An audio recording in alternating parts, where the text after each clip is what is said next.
Барлықтарыңызға сәлем, менің каналыма қош келдіңіздер. Менің есімім Жұлдыз. Бүгін сіздермен дәл осылай видео жасаудың жолымен бөлісетін боламын. Ол үшін PicsArtқа кіреміз. Плюсик батырмасына барамыз. Төменгі жағындағы ақ фонды таңдаймыз. Цветные фоны дегендегі. Ақ фонды таңдаймыз. Инструментыға барамыз. Обрезать деймізде Stories форматын таңдаймыз.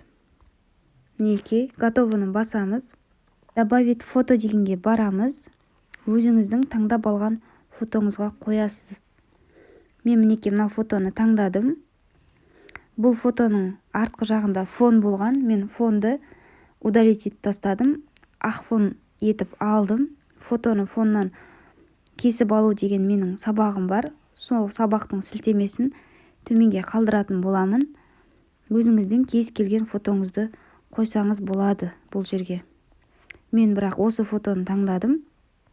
Мінеке қойдым. Енді текст жазған дұрыс бұл жерге. Қара жазумен.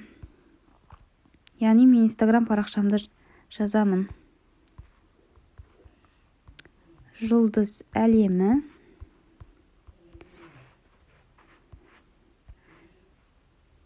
Мінеке жаздым. Енді өзіңізге керек төменгі жағындағы шрифтті таңдайсыз. Мына инфо деген шрифтті таңдадым. Осылай сақтап аламыз. Жоғары жағында төмен қарап тұрған галочканы басамыз. Сақтадым. Енді осыдан шығып CapCut'қа кіреміз. Новый проект. Өзіміздің видеомызды қоямыз. Бұл видеоны мен сіздерге жіберетін боламын. Егер видео қажет болатын болса, комментарийге жаза кетіңіздер. Өзіңізге жекеңізге шығып жіберемін. Осы видеоның скоростын көбейтіп аламыз. Және наложение жасаймыз. Добавить наложение, өзіміздің жаңағы фотомызды қоямыз. Жасап алған. Бірде қылып фотомызды тартамыз.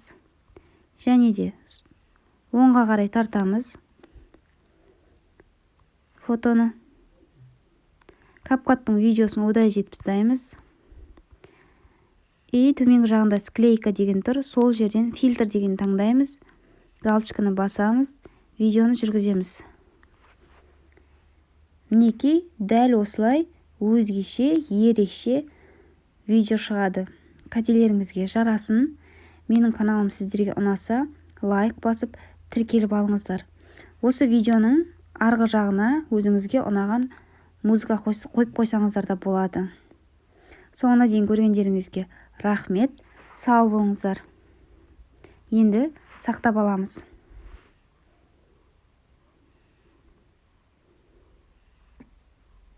Мінеке сақталды.